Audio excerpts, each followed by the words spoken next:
문재인에 관련해서도 지금 수사를 해야 할 게 한두 건이 아닌데, 얼마 전에 윤석열 대통령이 좀 유화 제스처를 했어요. 양산에 그 시위하는 사람들 300m인가요? 좀 떨어져서 해라 하니까 이제 나는 이제 사정권에서 벗어난 모양이다 이렇게 판단했는지는 모르지만 18일 날 이른바 9.19 남북 군사합의 4주년을 기념해서 축사를 했는데, 그 메시지를 보면은 이 문재인 전 대통령이 아직도 어떤 현실 인식이 너무 황당할 뿐만 아니라 그 판문점이랄까 그런 그 어떤 착각이랄까 거기서 벗어나지 못하고 있는 것 아닌가.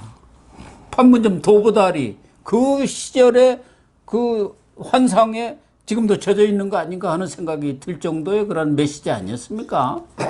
그렇죠. 저는 윤석열 대통령이요. 예. 문재인의 그 경호는 지켜줘야 됩니다. 문재인가 이게 또 어디 봉하마을처럼 이게 가가지고 극단적 선택하면 큰일 나거든요. 예. 경호는 이게 지켜줘야 됩니다. 뭐 다른 불상사가 있으면 안 되잖아요. 법으로 처단해야 돼요. 법으로 이게 좀 더 경호가 엄격한 대로 보낼 수 있습니다. 지금 경호도 아니 지금 경호원이 70명인가? 그렇죠. 예. 아니 제가 이명박 대통령 퇴임 후에 자주 만났거든요. 그 4명씩 사계조입니다. 16명이에요. 아니 이명박 대통령은 퇴임 후에 10몇 명인데 근데 왜 문재인은 이렇게 경호원이 많아야 됩니까? 그 외곽 경호원 해가지고 40명가를 늘렸잖아요. 자기 재임 시절에. 그래서 저는 뭐 불상사가 있으면 안 되는 거기 경호까지 이해하는데 경호비만도 연간 인건비만도 30억이 들어간다는 거 아닙니까? 조금 있으면요. 조금 있으면 이게 경호가 제일 엄격한 대로 옮길 것 같아. 우리나라는 이게 경호가 제일 엄격해야 도저히 암살 못하는 데가 있어요. 교도소? 그게 바로 이제 의왕 있잖아요. 예. 국립호텔에. 예. 거기는 이게 경호가 삼엄합니다. 담이 3중으로 돼 있어, 3중. 그거는 이게 도저히 못 빠져나와. 이쪽으로 이게 옮기지 않을까. 이렇게 보이고. 그래서 윤석열 대통령이 뭐 문재인이 경호를 배려해 주니까 어떤 분에게 윤석열 대통령이 문재인이는 안 치고 이재명이만 치는 거 아니냐. 이런 게 분석하는 분이 있더라. 추석 민심에 제가 유튜브를 봤더니. 야, 그게 착각입니다. 문도 그렇게 생각하는 거 아닌가? 아이, 제가 이게 윤심은 제가 좀 압니다. 윤 대통령은 문재인, 이재명, 이준석 3명은 이게 다 정리해야 된다. 확고합니다. 자, 이번에 보십시오. 윤석열 대통령이 문재인을 뭐라 했느냐? 이게 뉴욕타임즈입니다. 그러니까요. 뉴욕타임즈예요. 예. 와, 저는 이게 이런 비유를 직접 한 거예요. 교실에서 한 친구에게만 사로잡힌 학생이다. 집착하는 와. 학생 같다. 교실에서 저는 이제 그 학생이라고 비유한 것도 너 문재인 완전 어린애 아니야? 어린애 학생 아니냐? 이렇게 보면서 한 친구, 북한에만 사로잡힌 학생이 아니냐? 이런 식으로 이게 강력하게 지금 이게 비판해버리지 않습니까? 예.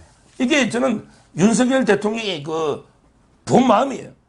그러면서 이게 문재인은 미국과 중국에서 애매한 모호한 태도를 취했다.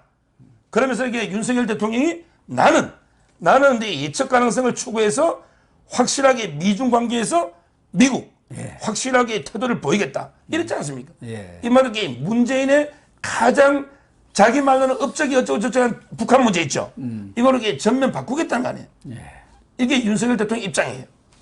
그런데 문재인은 그 9.19 합의 이것은 정말 역사적 합의니까 정권이 바뀌어도 마땅히 존중하고 이행해야 할 약속이다. 근데 그 9.19 합의를 김정은이는 완전히 무시하는 정도가 아니라 아예 찢어버렸지 않습니까? ICBM 쏘고 미사일을 뭐 하루가 멀다 하고 쏘아대고 거기다가 최근에는 그 핵무기 사용도 법제화하고 또 7차 핵실험도 지금 언제든지 버튼만 누르면 핵실험 한다고 지금 그렇게 되어 있는 상황 아닙니까? 그런데 문재인 때 뭐라고 그랬어요? 정의용에다가 서훈인가 김정은이 만나고 와서 그 사람은 이제 핵 포기에 대해서 확실한 생각을 갖고 있더라. 미국까지 가서 트럼프한테 거짓말했다가 지금 다 그게 뽀록이 나고 들통이 난 거 아닙니까? 이런 것에 대해서는 아무 말도 안 하고, 더군다나 최근에 그 서해 공무원 피살이라든가 이 탈북어민 강제 북송, 또 연락사무소 그 폭파한 거, 이런 것에 대해서 유감 표명이라도 한마디 하면서 또 얘기하면 모르는데 왜 문재인가 이렇게 나서서 지금 설치기 시작하는 거예요? 문재인가 뭐래서 여기 정권이 바뀌어도 국가 간의 남북 국가 간의 합의는 지켜야 된다. 정권이 바뀌어도 이랬죠. 예. 제가 여기 문재인한테 하나만 물어보자고요. 야, 문재인, 하나만 내가 물어볼게. 너 정권이 바뀌어도 합의를 지켜야 되면 왜 박근혜 대통령이 일본하고 예. 위안부 합의한 거는 왜 너 깨버려? 파괴해버렸죠, 완전히. 파괴했잖아요. 예. 박근혜 대통령이 일본하고 그 고생 제가 보기에 상당히 잘된 합의입니다. 네. 이 합의를 헌신장처럼 이게 깨버려가지고 국제사회에 완전히 나라 망신시킨 이게 문재인도 아니야. 근데 왜 북한하고 합의는요? 저는 두 가지 점에서 이게 깨진다 봐요. 하나는 합의 자체가 이게 우리한테 아주 불리한 안보 자해극입니다. 합의 자체가 우리한테 아주 불리한 자해행위고 북한을 이롭게 하는 이적 행위단 말이에요. 그렇죠. 합의 내용이 네. 이거는 이게 공정한 평화적인 공정한 합의가 아니에요. 내용 자체가 우리한테 이게 일방적으로 불리한 북한을 이롭게 하는 이런 게 이적 행위단 말이에요. 이게 그러니까 깨야지. 두 번째 100번 양보해서 그게 아니더라도 북한이 그 이후에 합의를 지켰습니까? 그 이후에 북한이 탄도미사일 쏜 게 몇 번입니까? 그 다음에 포격하고 우리 그 초소 쏘고 그 다음에 우리 연락사무소까지 완전히 폭파시켜버렸잖아요. 예. 이 북한이 일방적으로 먼저 깬 거 아닙니까? 근데 지금 와서 그 합의를 지켜야 된다? 이런 게 말도 안 되는 이런 망언을 하고 있는 겁니다. 우리 시청자님도 그런데 문재인이가 김정은한테 넘겨준 그 USB 그것부터 우선 조사를 해야 한다. 수사를 해서 뭘 넘겨줬는지 거기에 뭐 어마어마한 내용이 다 들어있다는 거 아닙니까? 거기다가 뭐 몰래 북한에 대해서 뭐 석유라든가 뭐 석탄 뭐 이런 것 지원해 준 거 이런 것들도 지금 국제사회에서도 의구심을 갖고 있는 거 사실 아닙니까? 이런 부분에 대해서는 입도 뻥긋 안 오고 자기가 합의해 놓은 이미 다 그 휴지 조각이 된 거. 그래가지고 백령도라든가 거기서 우리 자주포 그걸 쏠 수가 없으니까 그때 9.19 합의 때문에 그거 사격 연습을 하면 그걸 다 끌고 함포에도 또 실어 가지고 육지로 와갖고 포천에 와서 연습해갖고 다시 또 싣고 가고 그런다는 거 아닙니까? 그리고 뭐 전방의 GP들도 다 지금 한 반 이상 없애버리고 전부 그래가지고 정찰도 제대로 안 되고 있잖아요. 그래서 그러니까 우리 안보를 완전히 망가뜨려 버렸다니까요. 그래서 저는 이제 그 문재인의 제가요 이재명보다 이게 저는 높다 봐요. 지금도. 그렇죠. 왜냐하면 이게 이재명의 죄는 한마디로 한 단어로 하면 이게 부패.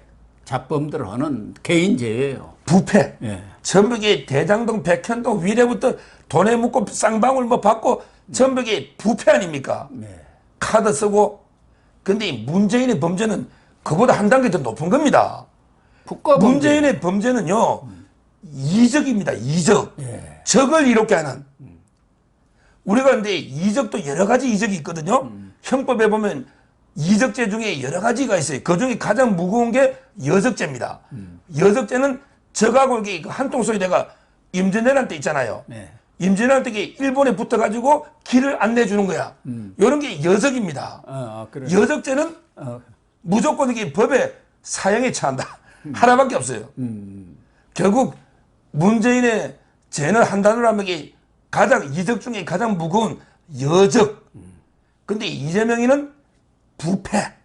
그에 비하면 이게 가장 가벼운 거는 내 이준석이 다음 칭찬도 하네. 이준석이 네 죄가 제일 가벼워.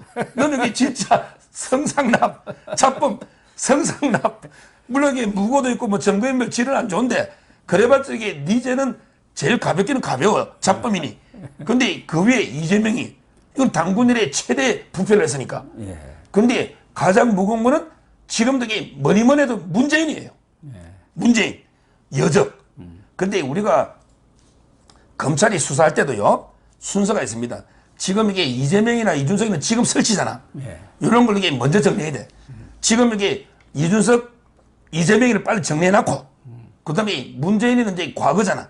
따라서 이 부분은 좀 이게 시간적 여유를 두면서 제대로 이게 그 청산하는 좌파적폐죠.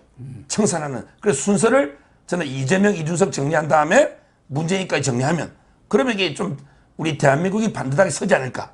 이렇게 보는 거예요. 그런데 지금 문재인의 이번 첫 메시지 이것에 대해서 좀 여의도 정가에서 심상치 않게 보는 게 물론 9.19 합의 4주년이라는 그런 것을 기해서 이 메시지를 내기는 했습니다만은 뭔가 마쿠랄까 그림자 정치를 한번 해보겠다고 시동을 건 게 아닌가.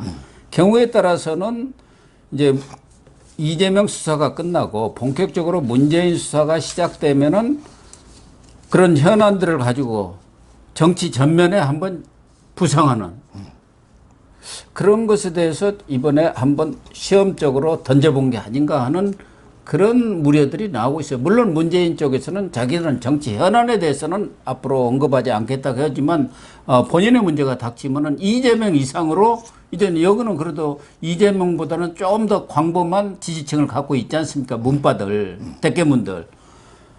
그래서 그동안에도 계속 SNS 활동을 하면서 자기의 그런 메시지들을 지지층한테 보내고 있단 말이에요.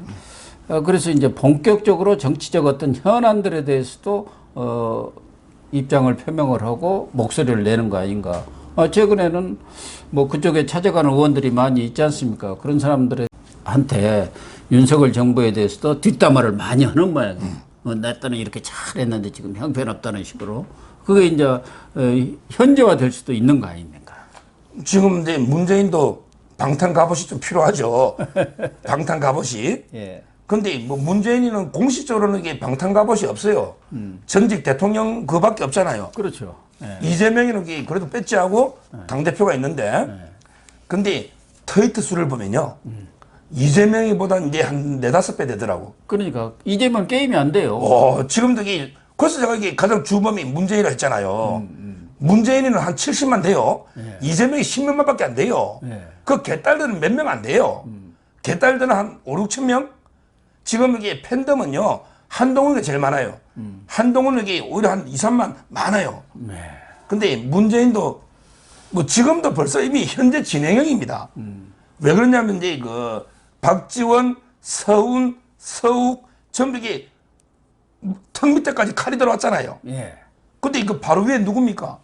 바로 위에 문재인 아닙니까? 예. 이미 저는 이재명 죽고 나면 바로 이제 문재인이다. 이렇게 보고 있고요. 그래서 이제 문재인도 아마 빨리 자기의 우군, 그게 바로 대깨문들밖에 되냐고. 네. 대깨문들에게 모아가지고 아마 저항하려고 할 겁니다. 그렇지만 아까 제가 이원석 취임사 이야기했잖아요. 네.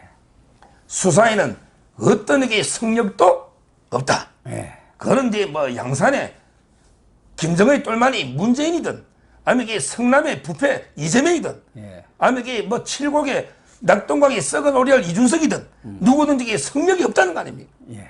따라서는 문재인에 대해서는 필연입니다. 지금 윤석열 대통령이 강하게 문재인의 모든 정책을 부정해 버렸잖아요. 이거는 결국 정치적으로 먼저 문재인을 죽이고, 그 다음에 검찰의 칼로 사법적으로 죽이고, 이런 이제 두 단계로 진행될 걸로 봐요.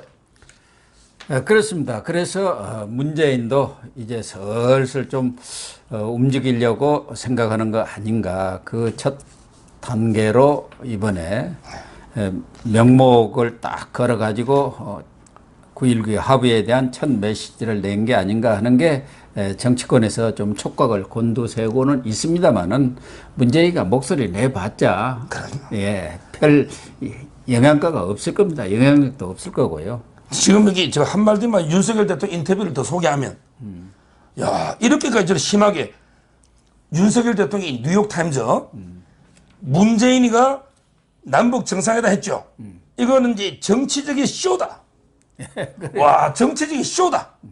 이렇게 강력하게 비판한 거예요. 정치로. 그러면서 이게 사드 있죠. 사드도 이게 제대로 이제 배치가 됐죠. 이런데 그 사드도 국가의 주권과 안보의 문제지 타협의 대상이 될 수 없다. 예. 이렇게 단호하게 했잖아요. 저는 이 정도로 이게 단호하게 문재인하고 이제 선을 꺼버리면 결국 이제 그 사법적으로도 어차피 이게 뒤따른다. 곧 아마 이게 문재인 소환이나 박지원이 구속이 있잖아요. 이건 이제 윤 대통령 보고를 받거든요. 그래서 이제 저는 정치적으로 강하게 선을 끈 게 아닌가 이렇게 보고 있어요. 그러니까 문재인은 또 미중 간에서도 전략적 모성이라고 해가지고 양다리 정책을 폈지 않습니까? 윤석열 대통령 그런 부분에 대해서도 예측 가능하게 명확하게 선을 그어서 미중 관계도 설정해 나가겠다 그런 얘기도 했습니다.